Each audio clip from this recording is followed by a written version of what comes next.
Bismillahirrahmanirrahim.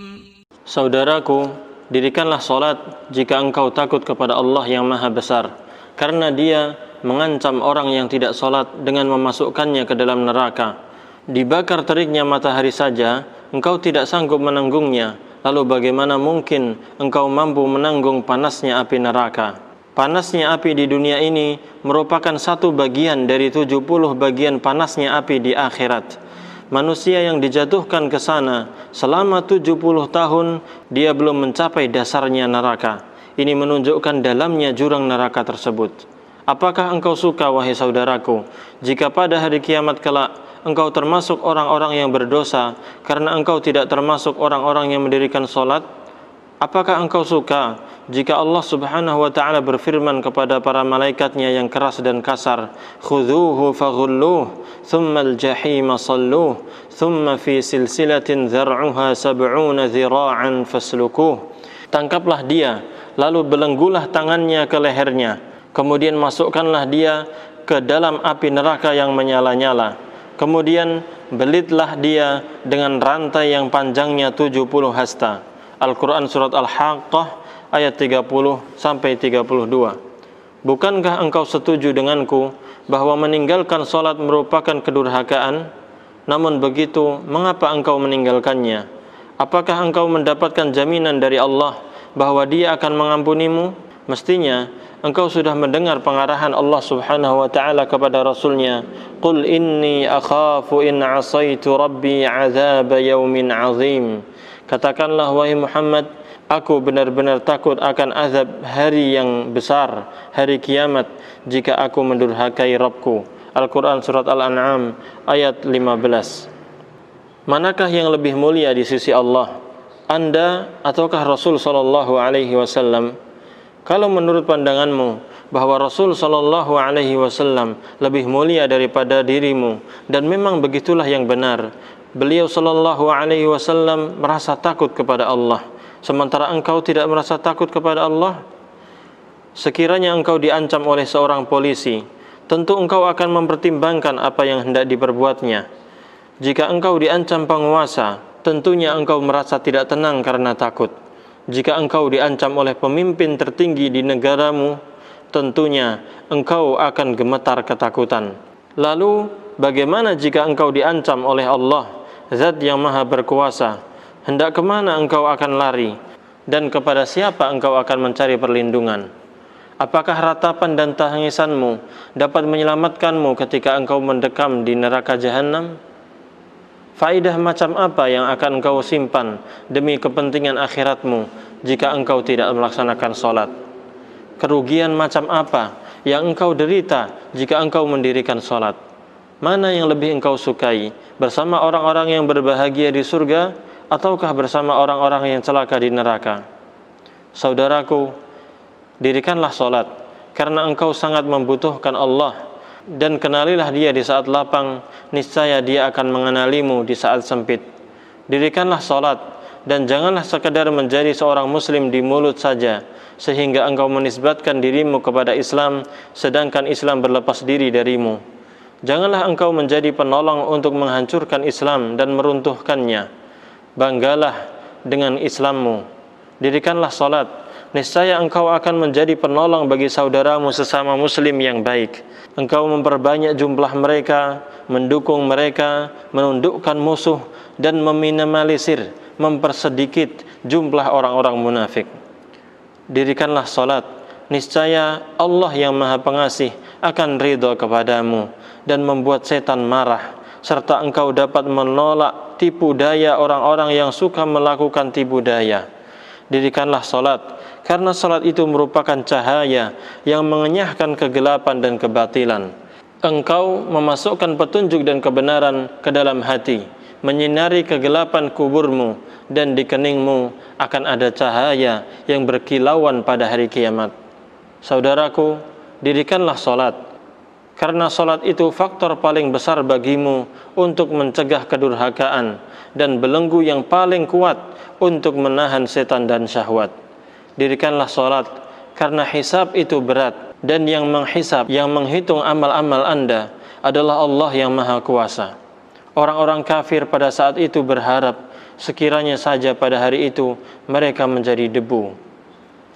Banyak orang pada zaman sekarang yang mengabaikan salat dan memandangnya sebagai perbuatan yang sia-sia dan merupakan perbuatan yang berat.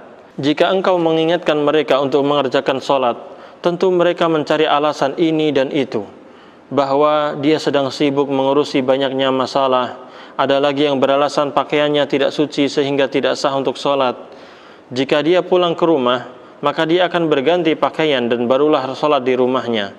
Padahal hakikatnya dia berbohong. Sebagian yang lain mengaku memang dia kurang peduli dan hanyalah mengulang-ulang perkataan semoga Allah memberikan hidayah kepada kita. Ada pula orang yang jahat, dengan sengaja menampakkan kedurhakaan, mengganti nikmat Allah dengan kekufuran, menghina salat dan orang-orang yang mendirikan salat, namun dia mengaku sebagai orang muslim. Orang-orang semacam ini, jika disebutkan nama Allah, maka hatinya akan menggerutu dan mencela. Jika mereka diseru kepada Allah, mereka berkata, kami mendengar dan kami akan durhaka. Allah Subhanahu wa taala berfirman, "Fama lahum 'anit tadhkirati mu'ridin ka'annahum humurum mustanfirah." Mengapa mereka berpaling dari peringatan Allah, seakan-akan mereka keledai liar yang lari terkejut. Al-Quran Surat Al-Muddathir ayat 49 sampai 50. Wahai saudaraku, marilah kita kaji keadaan orang-orang itu. Apa sebab yang mendorong mereka meninggalkan sholat? Apakah sholat itu membelenggu kebebasan manusia yang hidup bebas dan menghalangi aktivitasnya? Dirikanlah sholat wahai saudaraku sesama muslim.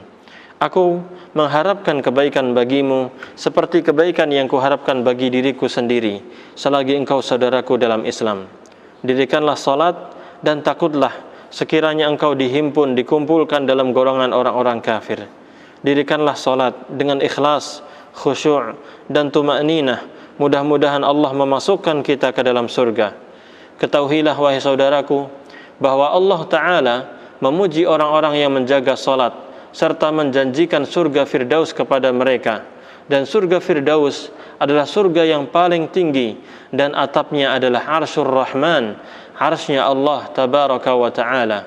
Allah Subhanahu wa Ta'ala berfirman, "Qad aflahal mu'minun alladzina hum fi salatihim khashi'un walladzina hum 'anil lagwi mu'ridun walladzina hum lizzakati fa'ilun walladzina hum li furujihim hafizun illa 'ala azwajihim aw ma malakat aymanuhum fa innahum ghairu malumin faman ibtagha wara'a dhalika fa ulaika humul 'adun walladzina hum li amanatihim wa 'ahdihim ra'un والذين هم على صلواتهم يحافظون أولئك هم الوارثون الذين يرثون الفردوس هم فيها خالدون. Sungguh beruntung orang-orang yang beriman, yaitu orang-orang yang khusyuk dalam salatnya, dan orang-orang yang menjauhkan diri dari perbuatan dan perkataan yang tidak berguna, dan orang-orang yang menunaikan zakat, dan orang-orang yang memelihara kemaluannya kecuali terhadap istri-istri mereka atau hamba sahaya yang mereka miliki, maka sungguh mereka tidak tercela. Tetapi barang siapa mencari di balik itu dengan melakukan perbuatan zina dan yang semisalnya, maka mereka itulah orang-orang yang melampaui batas. Dan sungguh beruntung orang yang memelihara amanah dan janjinya, serta orang yang memelihara salatnya. Mereka itulah orang-orang yang akan mewarisi, yakni yang akan mewarisi surga Firdaus. Mereka kekal di dalamnya. Al-Quran Surat Al-Mu'minun ayat 1-11. Saudaraku yang dirahmati Allah Subhanahu wa Ta'ala, dirikanlah salat, karena demi Allah yang tidak ada ilah yang berhak diibadahi dengan benar selain Dia. Aku hanya sekedar menyampaikan nasihat kepadamu. Semoga Allah Subhanahu wa Ta'ala menjadikan aku dan dirimu termasuk orang-orang yang mendengarkan perkataan lalu mengikuti yang terbaik. Allah Subhanahu wa Ta'ala berfirman, "Walladzina ijtanabu at-taghuta an ya'buduha wa anabu ila Allah lahumul busyra fabashshir 'ibad alladzina yastami'una al-qawla fayattabi'una ahsanah ulaika alladzina hadahumullah wa ulaika hum ulul albab."